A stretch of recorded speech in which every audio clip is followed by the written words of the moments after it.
Salve Maria a todos. História de uma alma. Continuação. De longe, parece muito róseo fazer algum bem às almas, levá-las a amar mais a Deus, moldá-las, enfim, de acordo com seus pontos de vista e ideias pessoais. De perto, é tudo ao contrário. O róseo desvanece. Percebe-se que fazer algum bem sem a ajuda de Deus é coisa quase tão impossível quanto fazer o sol brilhar na calada da noite.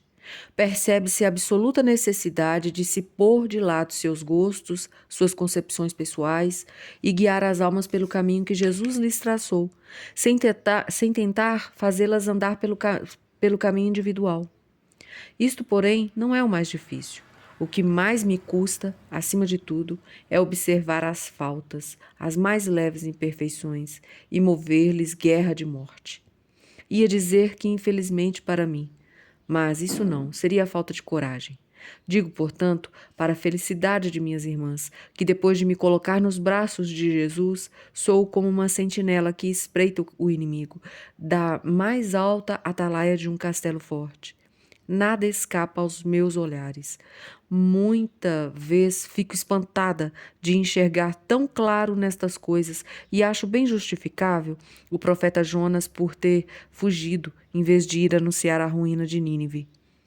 Para mim, seria 1000 vezes preferível receber admoestações do que ter que fazê-las a outro. Sinto, porém, a grande necessidade que, para mim, seja isto um sofrimento, pois quando se age ao sabor da natureza, impossível se torna para a alma, a qual se quer apontar faltas, que compreenda a sua sem razão. Não enxerga senão uma coisa. A irmã encarregada de me orientar ficou irritada, e tudo recai sobre mim, que estou, aliás, cheia das melhores intenções. Bem sei que vossos cordeirinhos me acham severa. Se lessem estas linhas, diriam que aparentemente não me custa de forma alguma correr atrás deles, falar-lhes em tom severo, quando lhes mostro seu lindo velo manchado, ou então lhes devolvo algumas madeixas de lã que deixaram esgarçar-se nos espinhos do caminho. Digam os cordeirinhos tudo o que quiserem. No fundo, notam que os amo com verdadeiro amor e que nunca imitarei o mercenário que, vendo o lobo chegar, abandona o rebanho e foge. Disponho-me a dar minha vida por eles. Minha afeição, porém, é tão pura e não desejo que dela tenham conhecimento. Com a graça de Jesus, jamais tentarei atrair a mim seus corações. Entendi que minha missão era a de conduzi-los a Deus e fazer-lhes compreender que na terra sois vós, minha mãe, o Jesus visível, a quem devem amar e respeitar. Disse-vos, querida madre, que, instruindo as outras, muito aprendera. Verifiquei primeiramente que todas as almas têm mais ou menos os mesmos combates, mas diferenciam-se de tal maneira que, sem dificuldade compreendendo a opinião do padre Pichon, há diferença muito maior entre almas do que entre fisionomias.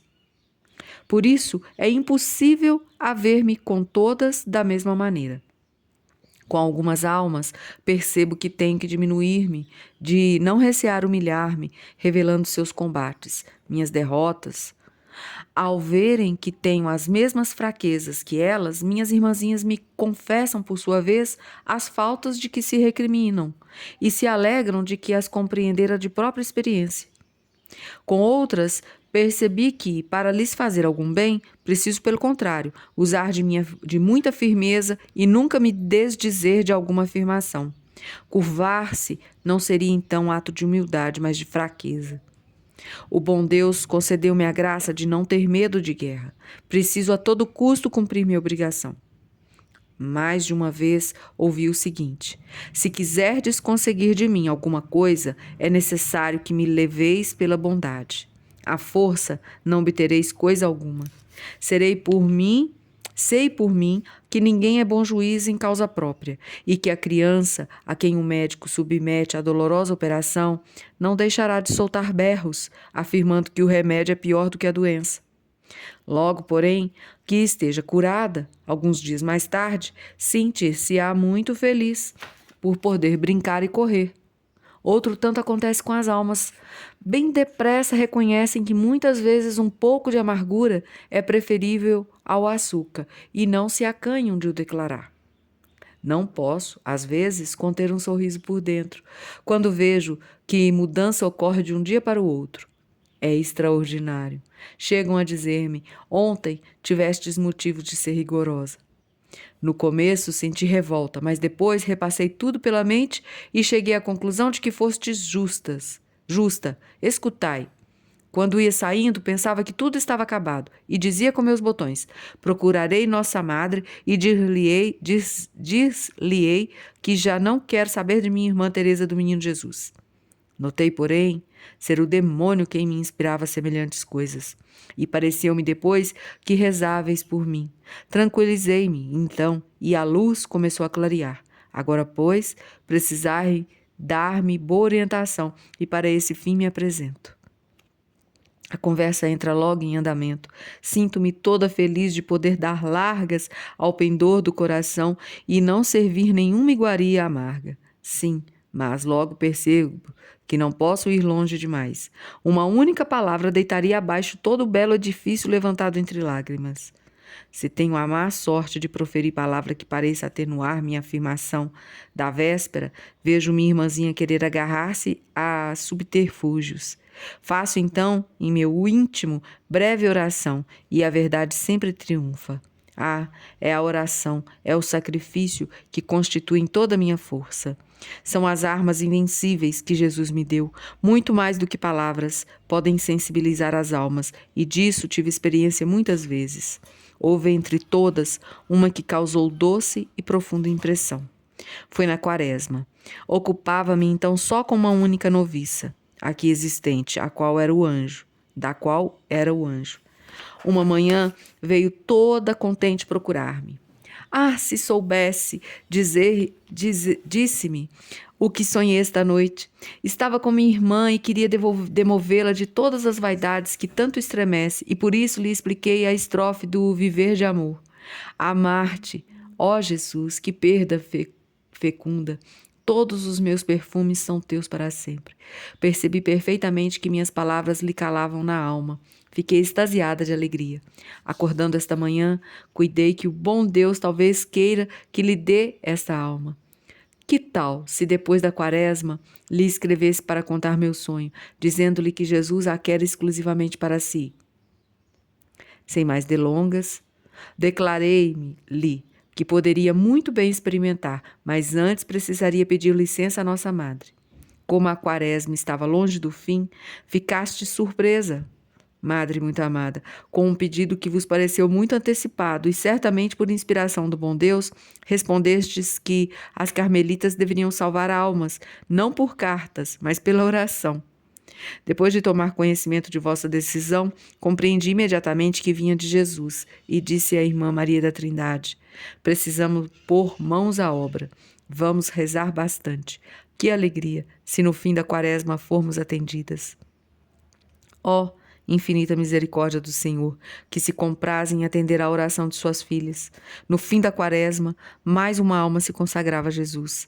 Era um verdadeiro milagre da graça, impetrado pelo fervor de uma humilde noviça. Como é grande, portanto, o poder da oração. Dir-se-ia uma rainha que a cada instante tem livre acesso ao rei e pode alcançar tudo quanto pede. Para ser atendida, não precisa ler num livro um bonito formulário redigido de circunstância. Se assim for, ai de mim, como teria que lastimar-me? Fora o ofício divino, que sou muito indigna de recitar, não tenho ânimo de sujeitar-me a procurar nos livros belas orações. Faz-me doer a cabeça, são tantas.